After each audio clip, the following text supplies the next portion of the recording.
Hello and good day to each and every one of you. Thank you for joining Empower Hour with KB, where we talk about all things that have to do with personal development, self-growth, relationship healing, and shifting our energetic vibration so that we can attract and create the life and relationships of our dreams.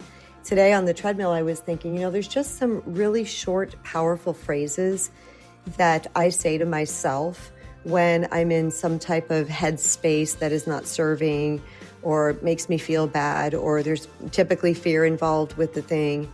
And so often I have brought in a short phrase that was more true and very grounding and very anchoring, and just repeated that phrase to myself. And it just seemed to bring me back down to homeostasis, to reset my baseline and to reset my energetic vibration so that I could carry on in a better headspace and a better emotional space. If you're someone who finds yourself in a stewing type situation or a ruminating type situation, and you have a lot of fear, you have a lot of anxiety, or it's creating sadness and depression, or it's keeping you unmotivated, then this would be the greatest talk for you, because hopefully you're going to hear something in here that makes you think, all right, that does feel better. I do feel that in my heart. I do feel that in my spirit. And that is a better thought and a true thought. That's the most important part about this, is that these are true phrases. Most of us know by now, maybe not all of us know, that thoughts have energy. Thoughts create emotions, and emotions create energy. Emotions are energy in motion.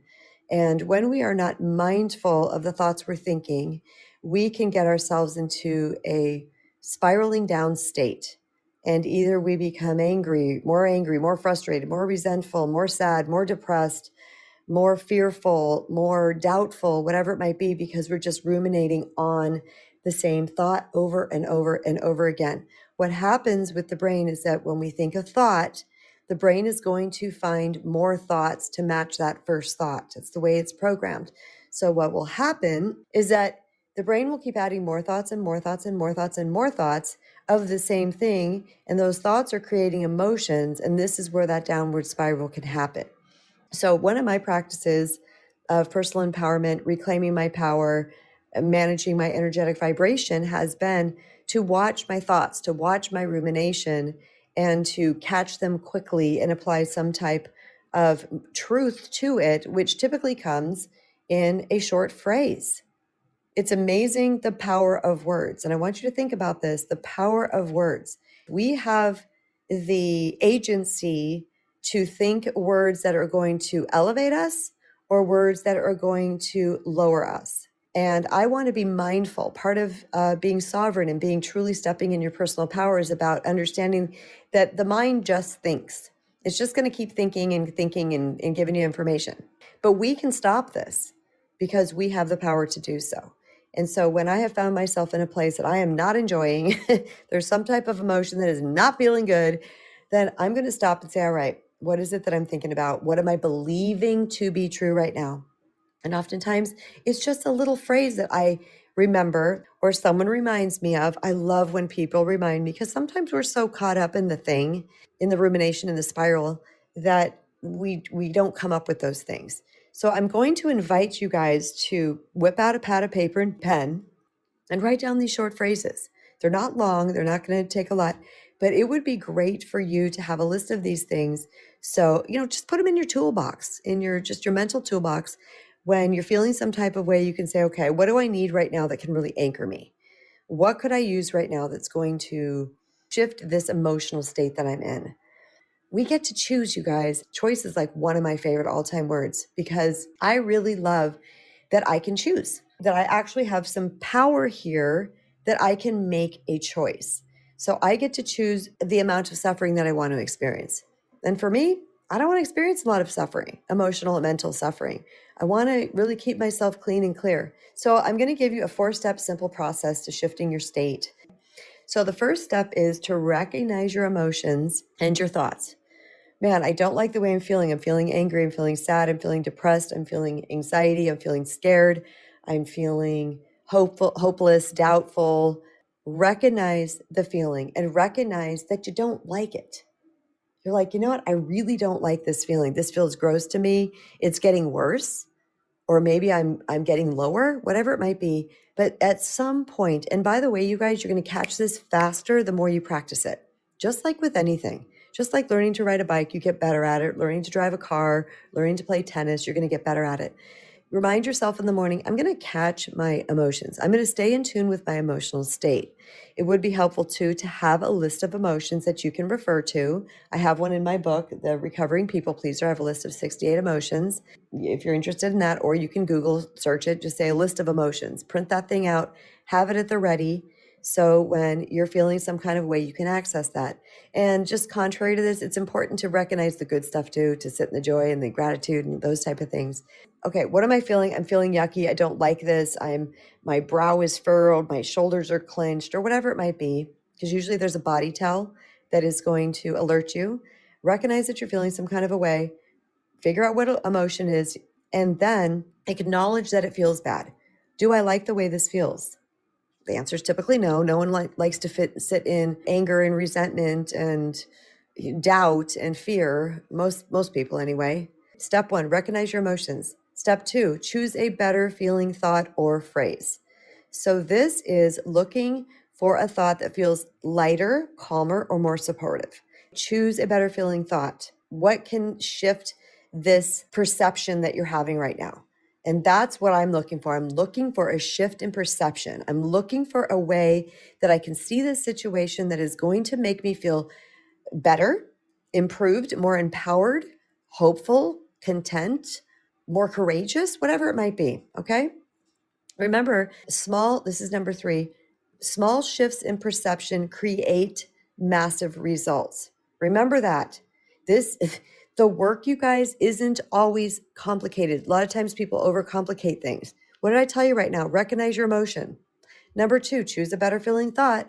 Number 3, understand that small shifts in perceptions create massive results. We're not looking for a big dramatic paragraph or something like this. We're just looking for a gentle redirection. That's it. And number 4, and this is the most important one, is to choose to believe the better feeling thought. This is super important because when we sit with the better feeling thought, it's like, okay, this does actually feel better. We're going to feel that immediately. Okay. Because remember, thoughts create emotions, and a higher vibrational thought is actually going to create a higher emotions, or at least relieve you from the dense, heavy emotions that you're experiencing right now. Believe it. And if you've lived several decades on this planet like I have, and I've realized that a lot of these things that I'm saying, that now I'm repeating to myself, they came from trial and error. I picked up something along the way, started implementing it into my life, and wow, there was a change and it felt better. So that promoted me to want to do it more. Let's see. Linda said, my thought for shifting is there will be no progress without struggle. That's a good one. So think about that, you guys. If you're really struggling in some type of area and you're really trying to get something done and you're just like, oh, this is taking forever, or I don't have the resources, or why is this so hard, or something to that effect. Linda says there's no progress without struggle. That's a very true thought. If you guys think about this, we have to, push against things sometimes. We're the coal that needs to be, sent through the tumbler sometimes. It's the suffering, it's the struggle that actually leads us to where we're going. So understanding that, this is just part of the process feels really stinking good, doesn't it? Thank you, Jennifer. Hello. When I'm having a strong emotion, there are certain words that I can use or phrases that will bring it down. It doesn't mean I'm not having that emotion, but for me, it injects some humor into it. And for other people, they're words that you don't hear too darn often. And it kind of stops them for a minute. And they're like, what? And it changes the tempo of what's happening. Love it. For example, if I am mad, I might say, dag nabbit, or what in tarnation, or oh, fiddlesticks, which I like a lot. Oh, fiddlesticks. That's a bunch of malarkey. So if I'm arguing with my dad and he says something crazy, I'll say, oh, fiddlesticks. That's a bunch of malarkey. That's funny. Or that's hogwash and you know it, or poppycock. Horse feathers is an old one that I think might have been way before my dad's time, like my grandparents. But horse feathers is like disagreement or frustration. And anyway, those things, they internally make me laugh a little bit, and they just inject a little bit of a pause They into the switch the moment. energy. They do. They switch the energy, and that gives you the chance to redirect. Because if you're in Mm-hmm. the middle of something, it's hard to redirect from a place of anger, especially if two people are angry. Yeah. But if you create a space, a pause, then you can redirect and be like, "Oh man, oh come on, let's take this another direction." So if there's some sort of failure, and I used this when I was back in business in sales, there are times that, let's just say, for every 10 failures, you have a success. So there are two things that we would do. Number one is when there was a, call it a failure, a no, or whatever you want to call it, a stop, hot dog, I'm right on track. Right on track. I You know love what? that. Yeah, right on track, man. That's great. We would make the goal the rejection. The no is the goal because you need 10 of Yeah. those. You need 10 of those to get to a yes. I've So, heard man, of this I'm one strategy. closer. I'm one closer. So, Yes. my shortcut right now, because I'm not met, well, I mean, everyone's in sales to some sort if you have a goal to accomplish. But so if, there's a little bit of a stymie or a roadblock, hot dog, man, right on track. Yep, we're getting there. Mm-hmm. We're getting there. The thing is, like you said, it's actually true. So I'm not Yes. lying to myself. It's Right. true. And I'm right on track. Do I like it? Oh, wish I would have had the yes now, but you know what? I'm on track. Let's go. Those are my reframes. Some of them are kind of silly, but they accomplish what I want them to. That's right. And that's the whole point. So, The whole point is yeah. to feel different or better, or just have just a little interruption of the energy. Mhm. My grandparents, they used to say, "Oh, for crying out loud." So, Mhm. which I still don't know what that means. But when something happens, that's Like one if of the you phrases were a I'll do, because baby, it's funny, because I picture my grandparents that mhm. were very kind of stoic, Yes, stuffy sort of people, and they'd say, "Oh, for crying out loud." And then, "For Pete's sakes." I've turned that yes. into, "For, oh, pizza steak." Oh, for And pizza's who in the sake. world is Pete? I would like to know who Pete is. I know I want to He's call famous. Pete. He's famous. Pete is famous now. Pete is very famous. I still don't know who he is, but he's famous. You know what I also say, Jennifer?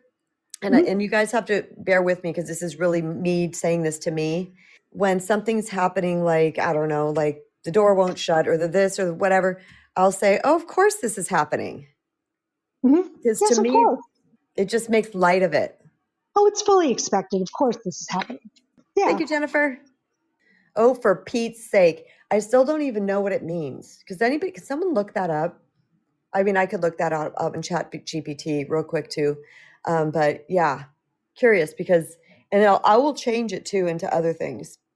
So those type of things keep it light for me. And I like the lightness. Hey, Jules, welcome. But yeah, I think your mindset shifting phrases are the ones that you find for yourself, really. So my kind of shifting phrase in my mind, and I use it very often, is I press, as we all do at some point, we kind of catch ourselves, don't we? We Mhm. catch ourselves in a moment or in an emotional kind of place. What I do with that is I say, this is only this moment. The next moment is brand new. The next Good moment one. is brand new. So I get to decide what goes into that next moment. If I'm not liking how I'm feeling, or I'm feeling frustrated, yes, I can say, in this moment, I'm frustrated. In this moment, I'm annoyed. This moment, I'm jealous. This moment, I just feel like I'm not enough. But the next moment is brand new, and Hmm. everything is subject to change. So it's good. It's a Okay, good right thing. there too. Everything is subjected to change, or subject to change. That's Yes, another good one. it's a great one because it means you don't get stopped, you don't get stuck. And I think that's one of the wonderful things about a phrase that you can choose is to maybe remember that you are in a passing moment in time. All things are subject to change. So, you may be having a great time. You may be having more of a challenging time. But all of those times are great when you don't inject a story into them. You don't place a mood overlay. That's what I like to say. It's like spreading the mood or giving it the fire for the story, the inspiration for how you're feeling in that moment. But just remember, every moment that you have, you get this wonderful thing where you can choose. So you can choose your next moment. It's brand new and it's not the same as the one you're in now. It's going to change whether you like it or whether you don't. So what's the best thing to do? Best thing to do is take that power. Take that power and move into the next moment. That's what I do. And I'll tell you what, it's been great this weekend. It's been weird because I've had to take that mindset with me quite regularly over the last week.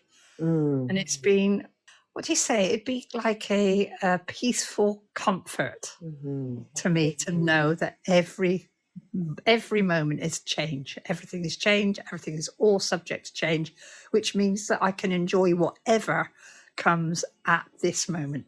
So if I'm feeling hungry, I can enjoy feeling hungry because when I get my food, I really appreciate it.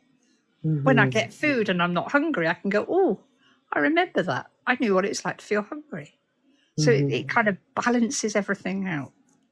So choose your phrase to go forward into the next moment. That'd be what I'd say. Yeah, I think that's amazing.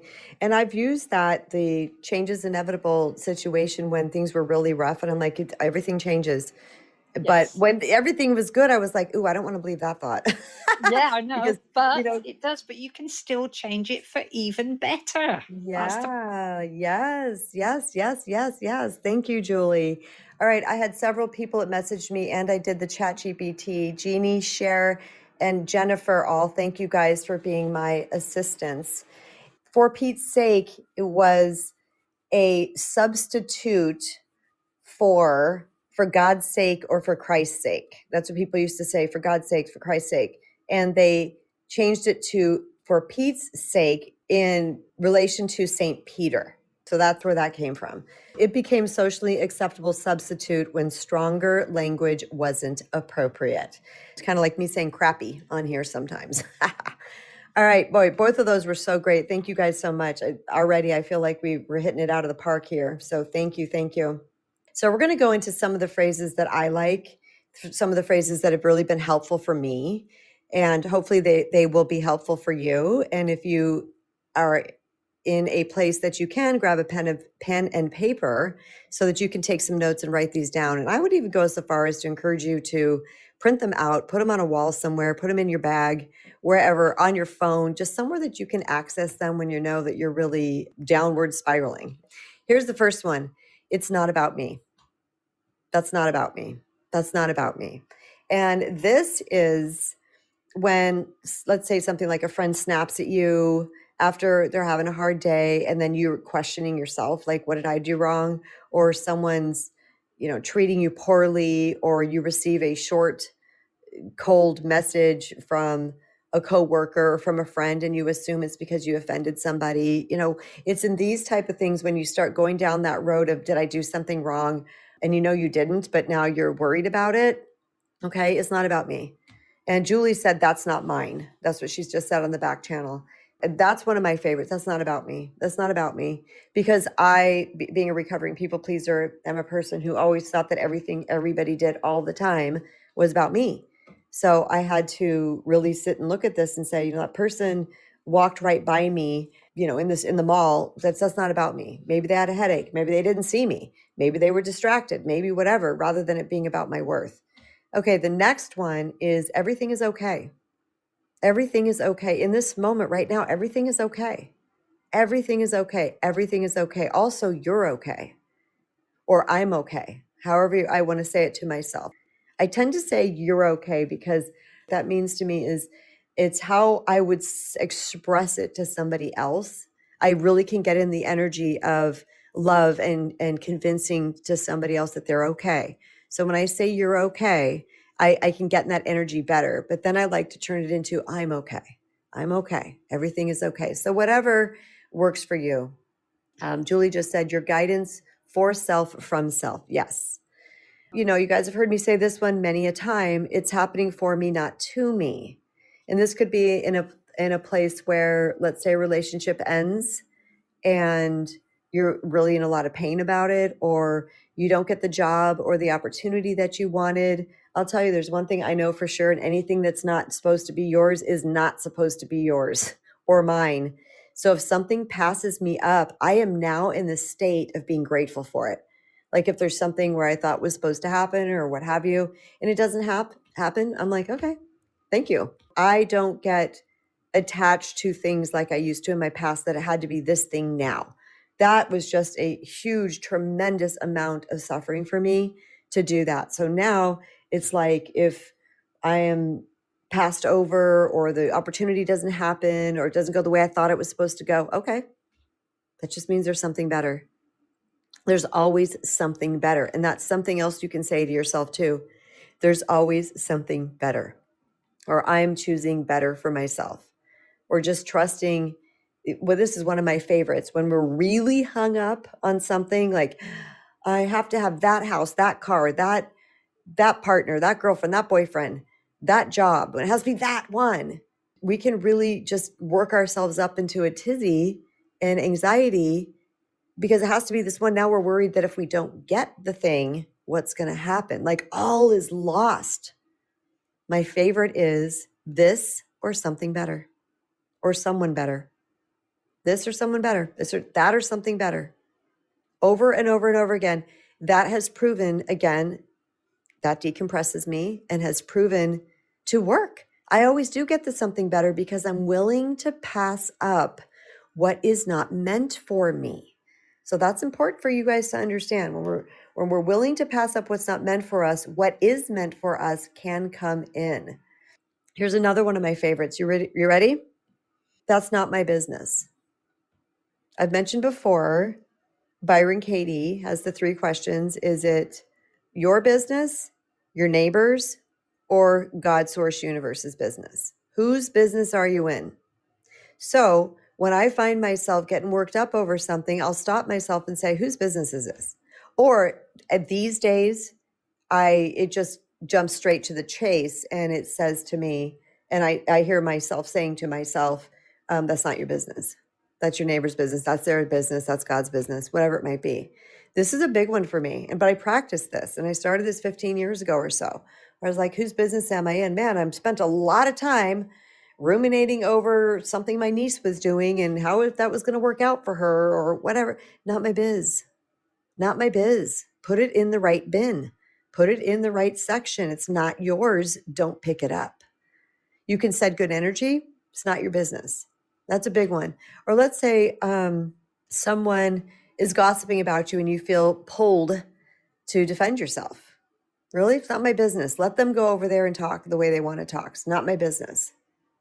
Or you sense some judgment about your choices and you start replaying what other people are going to think or how you can change their mind or their perception around the thing. Not your business.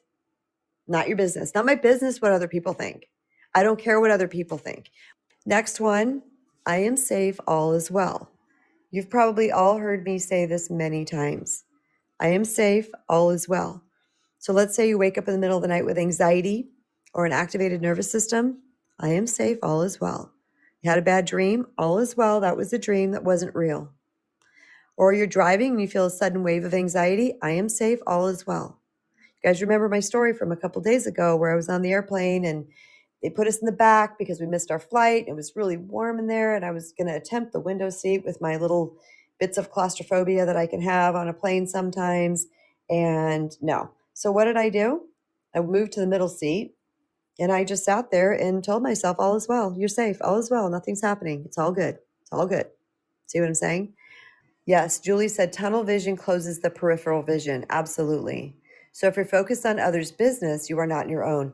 that's another big thing is that, yeah, do we want to really spend all this finite energy that we have to be in other people's business? I don't.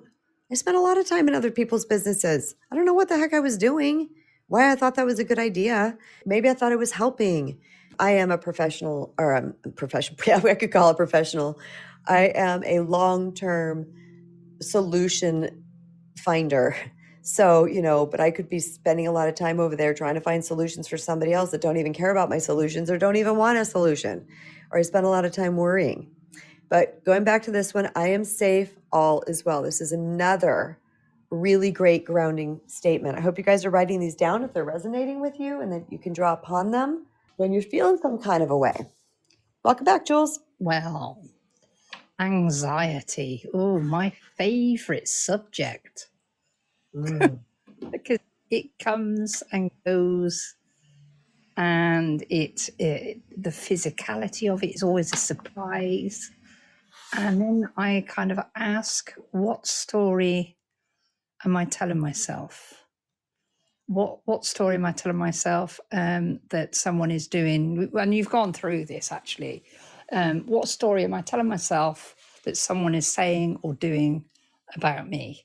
What story am I telling myself that they are purposefully going about doing this so that it affects me?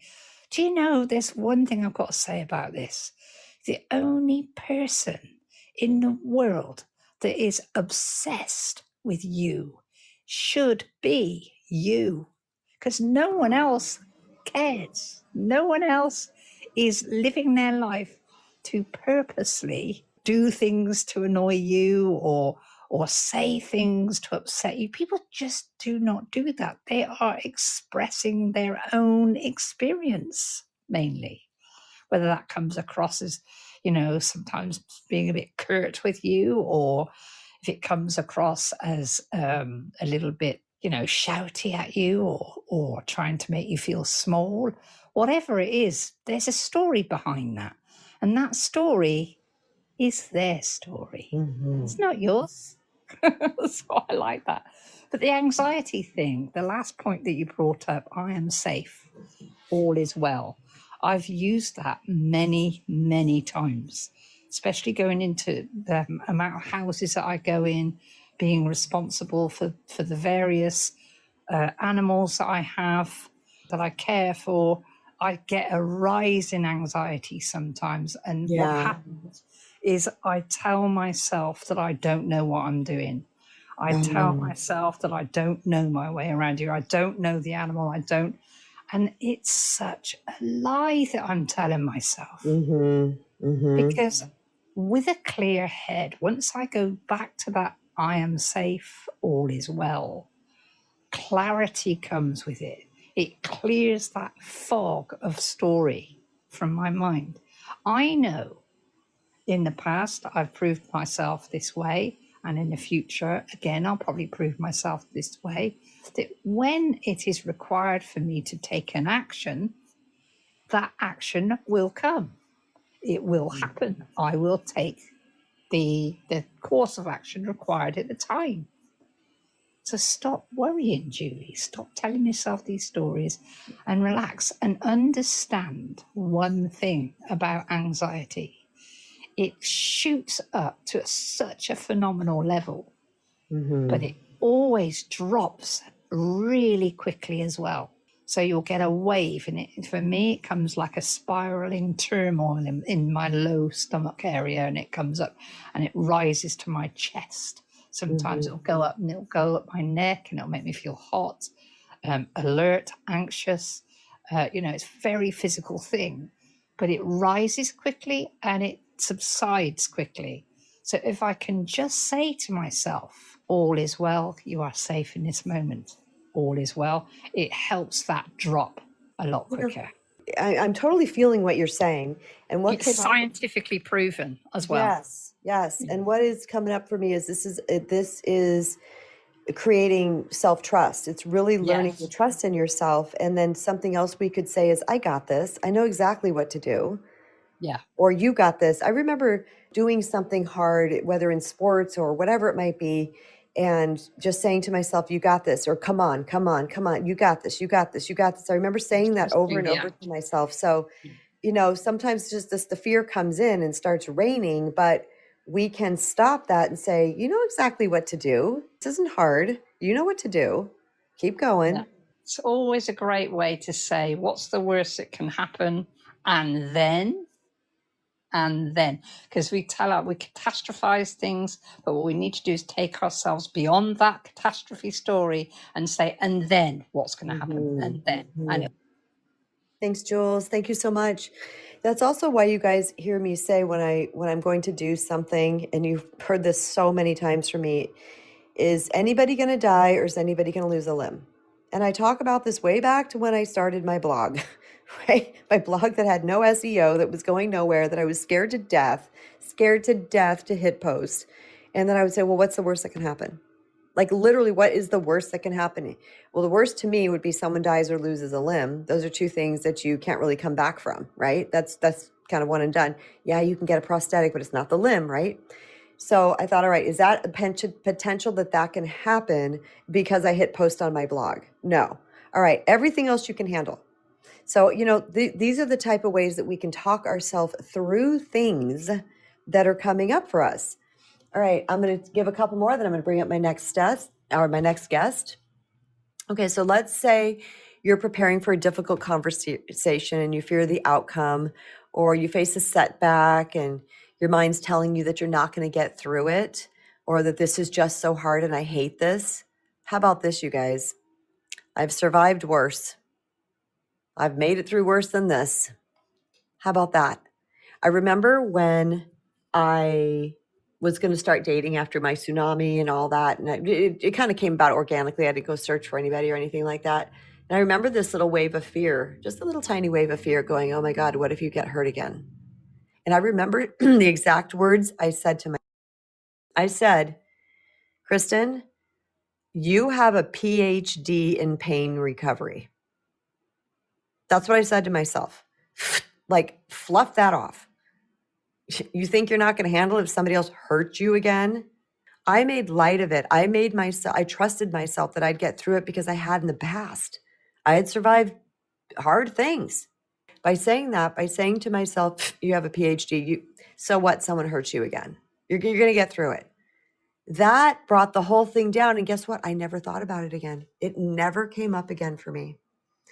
Okay, Rita said, when my husband was very anxious about a financial situation, I would tell him, they can't kill you, they can't eat you. Oh my gosh, that's so good, Rita. That's it too, because that's how we feel. We feel like we're going to die. The ego's telling us we're going to die. They can't kill you, they can't eat you. And that would help him. That's excellent. Write this down, you guys. Write these things down. Another one is, this too will pass. This too shall pass. That's a big one. That is as old as the ages, right? That is so old, but it's so powerful. And these things sometimes lose their weight over time because they're said so much. They become so cliche. But man, if someone says that to me, this too shall pass. I've even said it to myself. Remember when I was sick, you guys, back April? I got really, really sick, and then I ended up getting pneumonia, and the whole thing sucked really bad. I remember saying, this is going to pass, which leads me to another point, by the way, you guys. This one I wrote down, this was the last one I wrote down before I joined, is that my body knows exactly how to heal, or my body performs miracles. I fell asleep the other night thinking that. Do you know, I'm not kidding you, I woke up the next day, I had so much energy at the gym. I was like, what is happening? Like, and I hadn't worked out in a while because we had gone to Florida and blah, blah, blah, all the things. And I was like, wow. But this is something that I tell people when they're going through a health struggle. Give your body that trust, because guess what? Your body does know how to heal. Your body does know how to heal. Activate that inside your body. Trust your body to do what it needs to do. It's a really, really powerful one. Let me see. Oh, this is a good one. This is discomfort, not danger. So let's say you're feeling anxiety before speaking up about something, or setting a boundary, or going on a stage, or your body is panicking in a social situation, or trying to tell you that something is gravely wrong and everything's going to go terrible, but it's something that you need to do, like you're going to do, you can say, this is just discomfort. I'm out of my comfort zone, but I'm not in danger. There's no danger here. This is huge, huge. I'm out of my comfort zone, but I'm not in danger.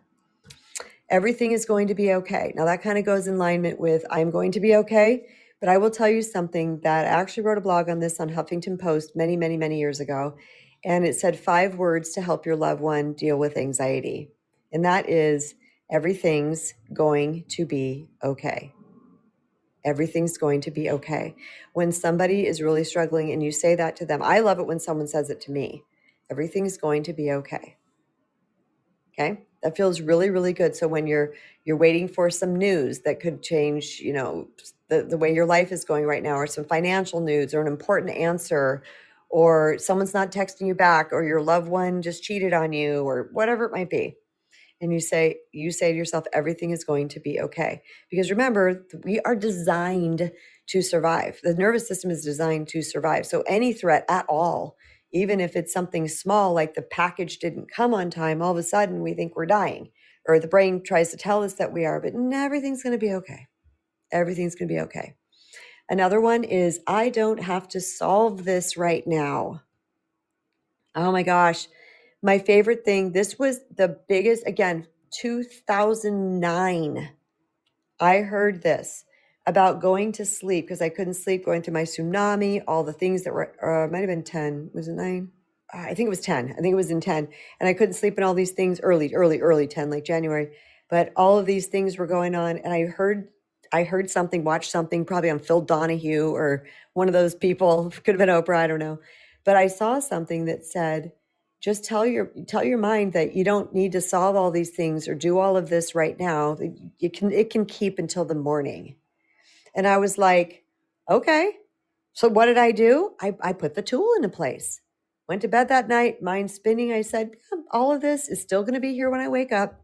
You don't need to worry about this now. And again, I talk to my mind, myself, as if I'm convincing it like I would somebody else. They say, you don't need to worry about this. It's all going to be here. Just go to sleep, rest, wake up refreshed. And this was in the most anxious part of my life. I need you guys to know it was I don't say it sounds light and easy right now, but it wasn't. It was tough. A lot was happening. I don't have to solve this right now. I'll give one more, and then I'm going to bring up Jennifer. Hurt people. So you've got somebody who's lashing out at you, or who's being mean to you, or doing any of the narcissistic type things, or family members repeating unhealthy patterns, and you're attempting to take it personally. All of these things. Why do you think this phrase was coined? Because it's true, number one, but it heals, it calms, it centers, it brings a new perspective. Hurt people. So oftentimes we want to personalize everything. We want to personalize it. Well, this person's hurt. They're hurting way deep inside. They may not even know it. Or wounded people wound people. That's a phrase that I coined. I don't know if it's out in the world, but I coined that. Wounded people wound people. Think about that. That's a good one too. And when we can say these things when something atrocious is happening, or we're feeling some kind of a way, it just kind of puts us back, everything into perspective. Like, this person is acting this way because they're wounded or they're hurt. Hey, Jennifer, welcome back. Hey.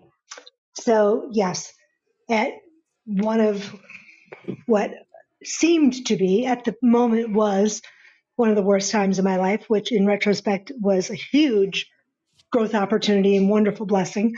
A dear friend of mine, Barbara, who Ben called Grandma Barbara, she was in her early 80s, used to say, "This too shall pass." And man, it made me so angry because it felt dismissive. It felt dismissive. Yes. Like, yes. oh my God, stop saying that to me. Several years later, I had moved from Michigan, where I'd met her, to here in South Carolina, and the marriage was not going well. At first marriage, Ben's dad. And in the middle of the night, I'm sitting in the study downstairs, just crying. And all of a sudden, I heard her voice in my head, "This too shall pass." Wow. And I thought, you know what? I have been through worse than this, when she used to say this to me. And it did pass. I thought, man, I have been through worse than this. And it did pass. When she used to say it to me, and it irritated the heck out of me and made me so mad, but it did pass. And so will this. Wow, she was right. Mm-hmm. And it was like, okay, I can use this.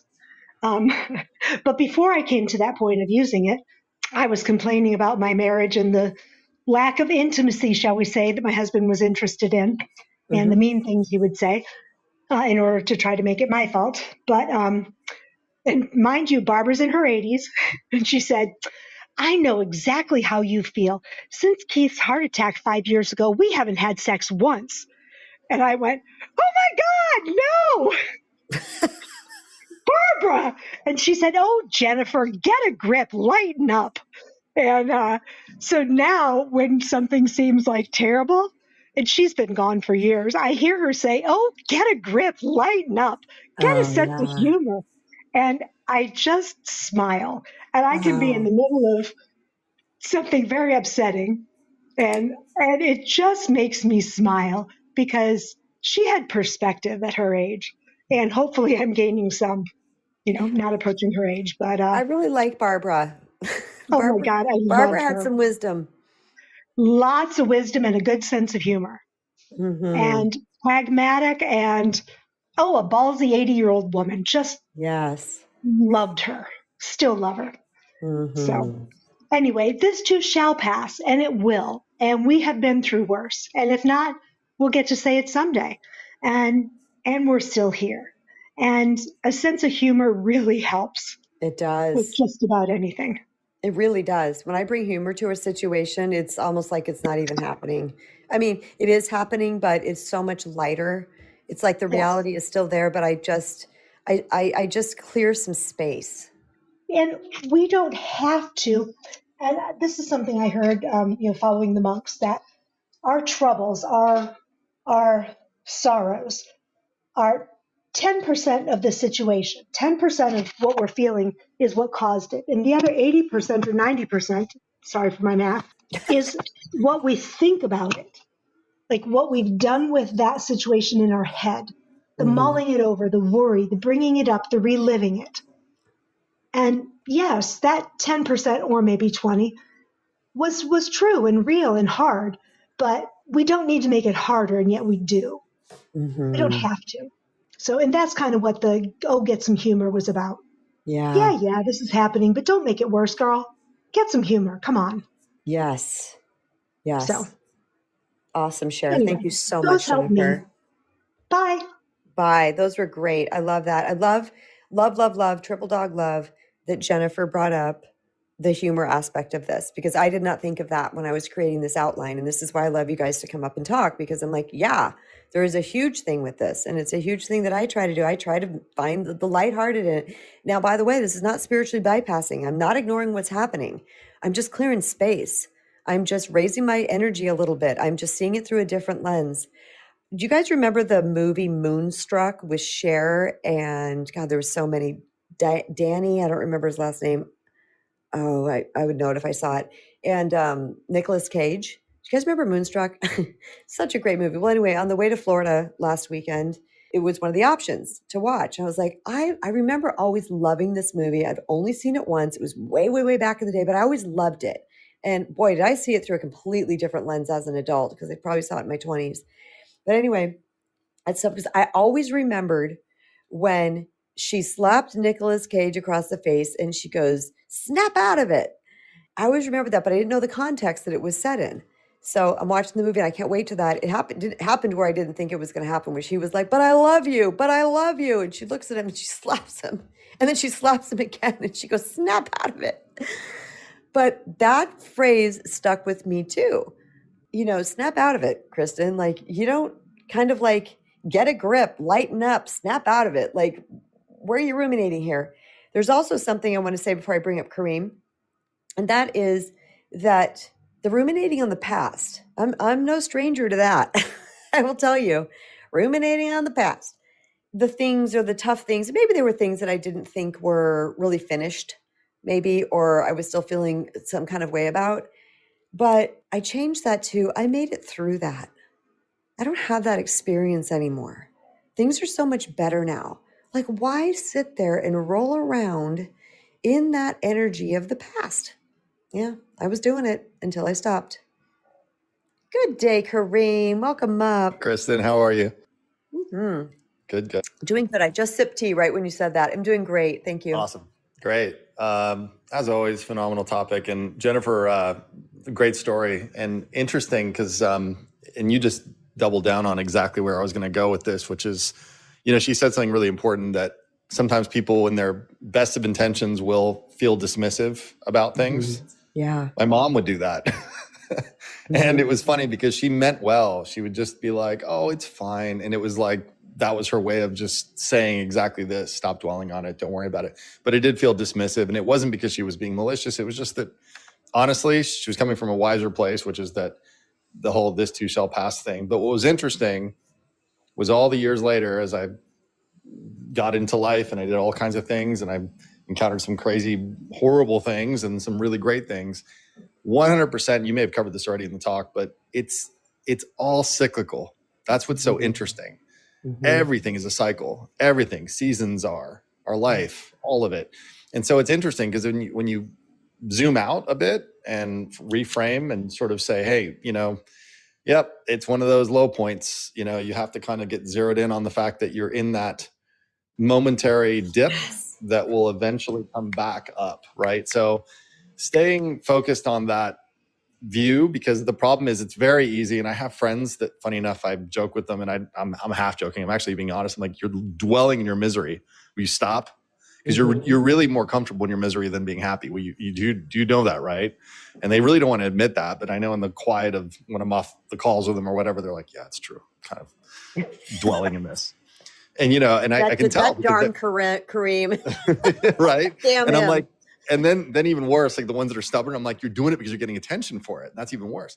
Mm-hmm. So, yeah. So I think that what's interesting is I definitely have to stay in that mode because no one's impervious to times where you really are in that dip, and phrases or, from to yourself or from others sometimes just don't push through. And it takes that, something has to get through. So the share slap, like the proverbial share slap has to happen. You have to get that real jolted out of something at times. And sometimes it's people that, make you laugh. And that's another big thing that's very interesting is that if you have a comedic friend, I will actually call those type of people up sometimes and not even necessarily tell them that I'm in a darker place or whatever, just simply get them to be who they are. And it'll usually bring me out of that. And so sometimes it's not a phrase, but it'll be just this energy or this vibe from someone. This app is a good one for that. Have you ever called a friend? This has happened to me. I can't tell you how many times. I'll call a friend and I'm bitching and complaining about whatever. And they start laughing. Yeah. And then they exactly. They say, I'm sorry, I don't mean to laugh. Right. But, the way you said it or this or that, 100% of the time, Kareem, I've said to them, no, I'm glad that you're laughing. Yeah, it resets you. You're like, absolutely, because you're making light of this. I love that. And going back to your point about things are seasonal and cyclical and things like that, there's things that come up in my life. Someone right now is dealing with something and it's, it just pains me what they're going through. Yeah. But how I help myself through this is I say, okay, we're going to do this right now. So this is what we're doing right now. Like you said, it's just a season. It's just an amount of time there. And I know this thing is going to pass, but it's like, all right, I can do this with heart open, with no fear, with belief and bravery, or I can do it in a different state. I don't want to, because that's not good for anybody.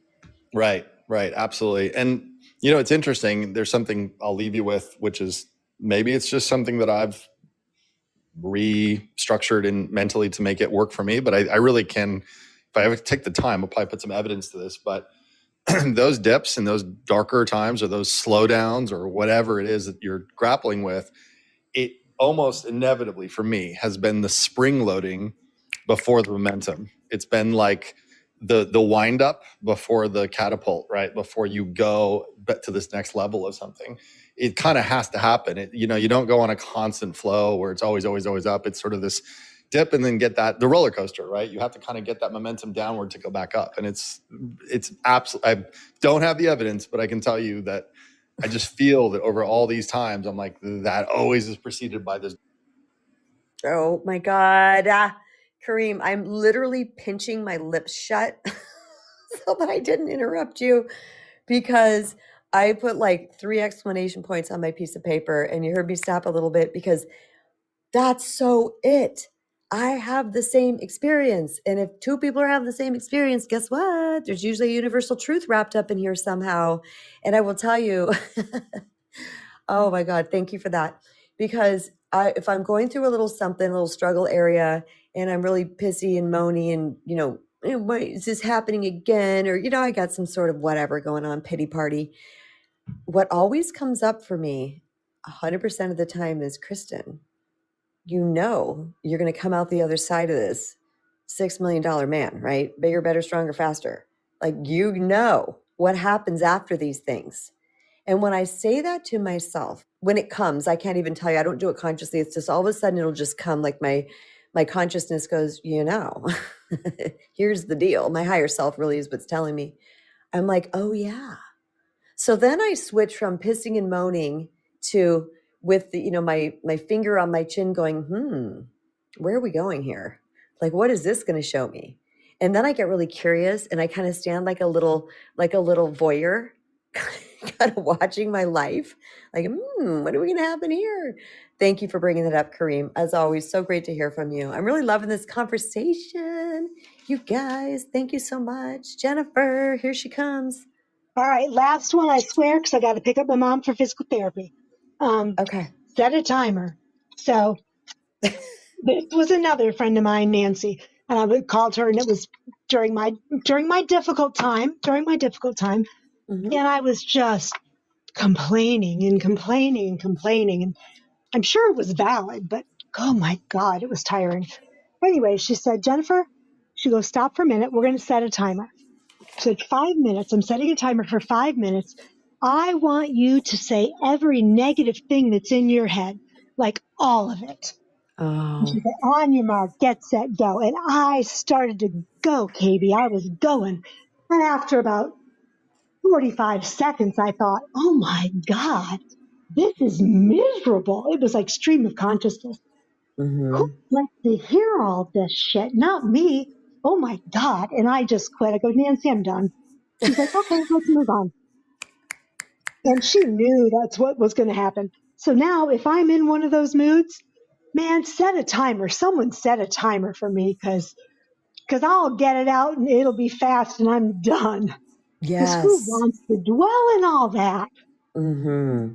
And if you do, and you take a whole 5 minutes and you get it out, God bless you, I'll listen. Yeah. But we're setting that timer. And when that timer goes off, we're done. You're done.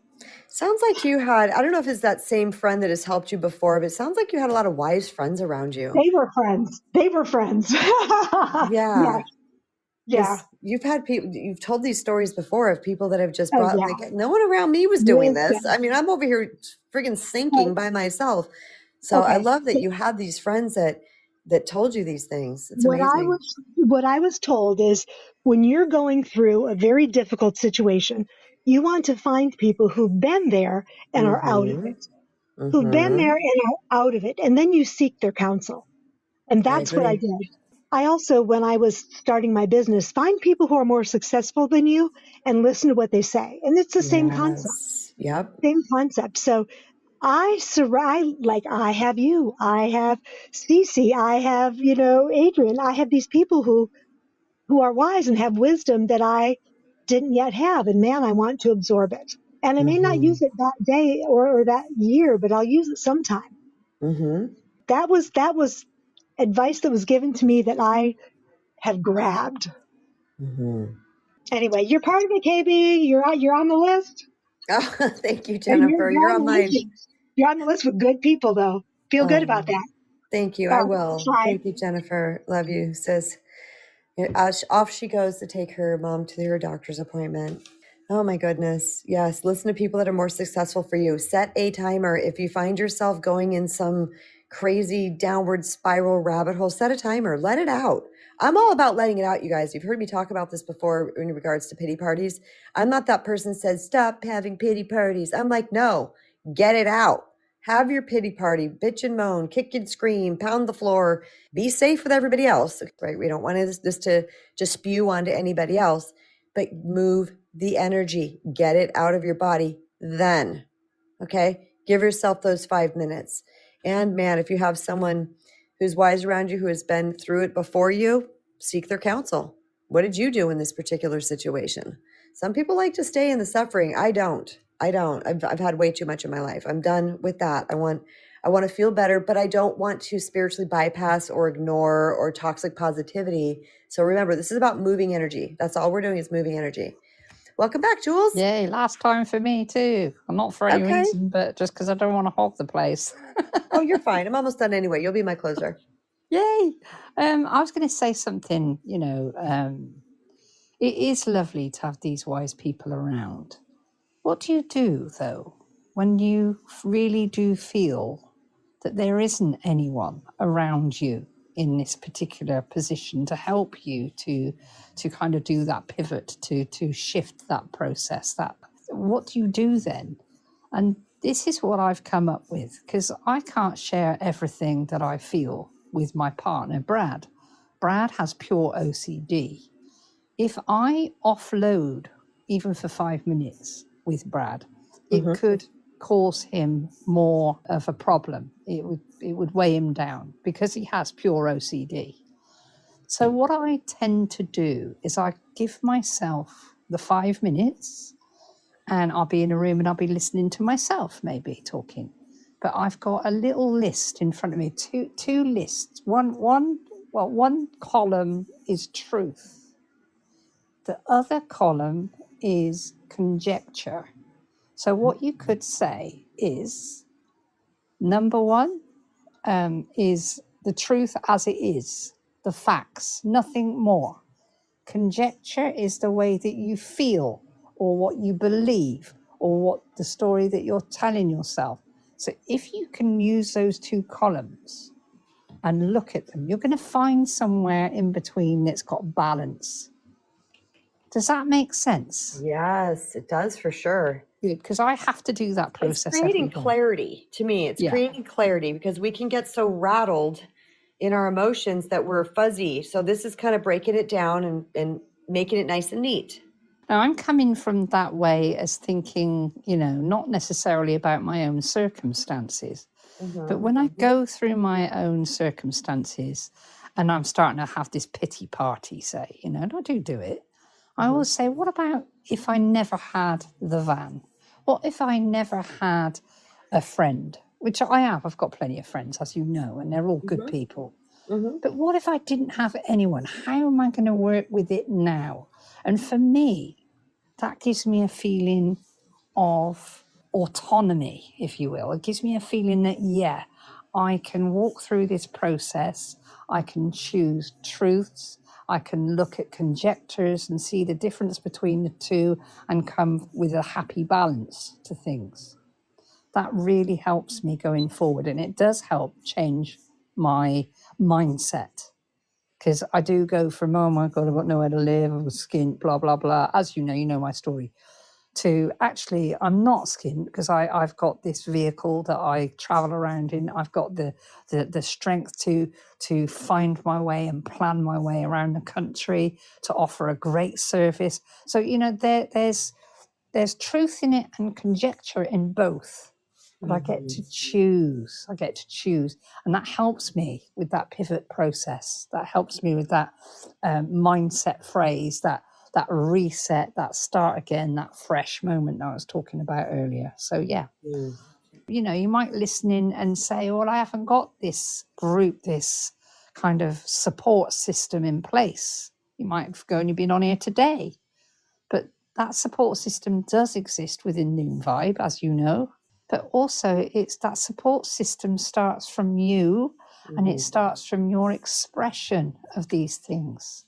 It starts with your inquiry about how you can go about something different, Yeah. I think it's really, really important to know that that's a power that we all have, no matter what situation we are in.